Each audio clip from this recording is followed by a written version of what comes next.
Claudette Colvin? Okay. And we were wondering if you knew anything about her that we could like maybe. I don't know anything about Claudette Colvin. You don't? The Claudette Colvin. We were wondering if you knew anything about her. Who? Claudette Colvin. Never heard the name before. Never heard the name before. The question was, do you know who Claudette Colvin is? I don't. You don't? Okay. The first question is, do you know who Claudette Colvin is? The way I said it a minute ago, I know I've heard the name, but it took me a minute to kind of figure out who it was. Do you know who Claudette Colvin is? No. Okay. Can we ask you if you know who Claudette Colvin is? No. That's what I said. Okay, my first question is, do you know who Claudette Colvin is? No. No? Okay. The first question is, do you know who Claudette Colvin is? No. No. Do you know who Rosa Parks is? Yes. I'm ready. The first question is, do you know who Claudette Colvin is? I do know who Claudette Colvin is. Rosa Parks, before there was Rosa Parks. Okay, and the question before, you said that you knew who Claudette Colvin is. Would you mind telling us a little bit more about her?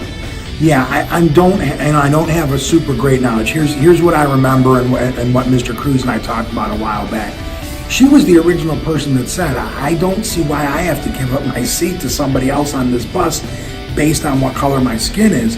But when it came time to actually put a face onto that movement, they thought that she was a little, for lack of a better word, rough around the edges. And they kind of took a look around and said, here's someone that isn't rough around the edges. Here's someone that's going to look great in front of a camera. And that was Rosa Parks. And she took up the mantle of Claudette's journey.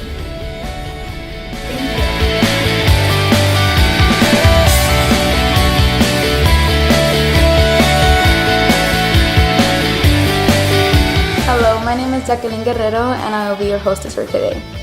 Today we will be discussing the story of Rosa Parks, or the real story about the person before Rosa Parks and why nobody knows about it. Now, in the video clips you've seen before or after this, you'll notice we asked, do you know who Claudette Colvin is? And most of the time the answer is no. And now, let me tell you who Claudette Colvin is. Claudette Colvin is the person before Rosa Parks. She was actually the original owner of the story that Rosa Parks portrayed. Now, Rosa Parks portrayed this African American woman who refused to give up her seat or yield her seat to a white lady who was just trying to take a seat in a bus full of other seats that could have been taken. But what a lot of people don't know is that this incident didn't actually happen to Rosa Parks. This story actually happened to Claudette Colvin 9 months prior to the Rosa Parks incident that everybody knows so well. It was set for it to be on the same date, but during different months. A lot of people don't know why Claudette Colvin isn't known, and if I'm saying this, why it's not actually as compelling as you may think it is. Claudette Colvin had this happen to her when she was 15 years old. She was of a darker skin. Her hair was, you could say, nappy, or not adequate enough for the image that needed to be portrayed in order to make or initiate the civil rights movement. Claudette Colvin was accused of being pregnant, and in a way it was done to discredit her story that I will be about to tell you right now. Originally, people believe that it has to be one of the two. Either this happened to Rosa Parks and Claudette Colvin is a fake, or if Claudette Colvin is a fake or Rosa Parks is a fake. But I am here to not choose either one of those sides, but to actually give you a new perspective. My perspective isn't just my perspective. I've done research on it and I have found credible sources, and this is all actually based on an interview that Claudette Colvin released between the times that Rosa Parks was still alive and actually a little bit after her death. She's let out on a release form that she didn't actually want to release this during the time that Rosa Parks was actually still alive, or the time that the civil rights movement was occurring, because she herself felt that Rosa Parks would be a better image to use for the civil rights movement. Now, the incident says that during the incident of the bus in which Claudette Colvin was dragged off of the bus and taken in because she was being she was breaking the law, although she wasn't really breaking the law. She was accused of breaking the civil law. She never cussed, she never used foul language, but she did ask for her rights to be acknowledged. She did know her rights, and she knew that what they were doing to her was just mistreatment. She knew that it was unfair mistreatment. So after she was arrested for that and taken off the bus with many accounts of her arrest, she tried to get herself a lawyer. She tried to fight back, and she did fight back. She went to the court, and she even got this case actually assigned, and she even spoke about it with other organizations. Her story, because she is the person whom originally that had happened to. The first African American woman whom that happened to. Well, what happened to when she was trying to drag off the bus? Whom that happened to, whom tried to get a lawyer in, and who got a lawyer, and who took this case to court. Not to say that Claudette Colvin was the first African American to be kicked off of a bus, but she was the first African American whom tried to get a lawyer and tried to take this to court and try to fight back against the discrimination and the segregation that was the bus laws. Now, that just doesn't end there, though. A lot of people believe that Rosa Parks was just a fake and that her story isn't real because she took Claudette Colvin's story. But I'm here to tell you that Claudette Colvin actually didn't fight Rosa Parks for her story. She acknowledged the fact that the organization who she was working with actually knew something. They understood that the public wasn't going to sympathize with Claudette Colvin, a 15-year-old who was classified as immature and who was really dark-skinned, because society wasn't ready for that at that time. Cell phones weren't even a thing yet. The internet wasn't a thing, and it was hard enough to have so much discrimination occurring at the time and so much racism that they needed somebody like Rosa Parks to portray the person that would initiate the civil rights movement. They needed an older woman whom was, well known, well respected, who was a light skin, who had this beautiful, not naturally African American classified hair, but somebody who would make the audience sympathize with her. Somebody who would call for attention and whom you could connect with and relate to in that sort of sense. Because you know that if something were to happen to teenagers, let's say something happened to teenagers and something happened to older folks, people that are the age of your grandparents or your grandmother, your grandfather, you would be able to sympathize more with your grandparents than you would with a group of teenage kids, even if you are a teenager. Like, you'd feel bad because they're older. And that's exactly why Rosa Parks was used in this situation to portray the story. Key questions that a lot of people ask are, if the Rosa Parks story was true, then why was there a camera crew following her around? Why are there pictures of her on the bus looking out of a window all sad? Who were the people on that bus? And why were there so many pictures of her taken during the no technology era?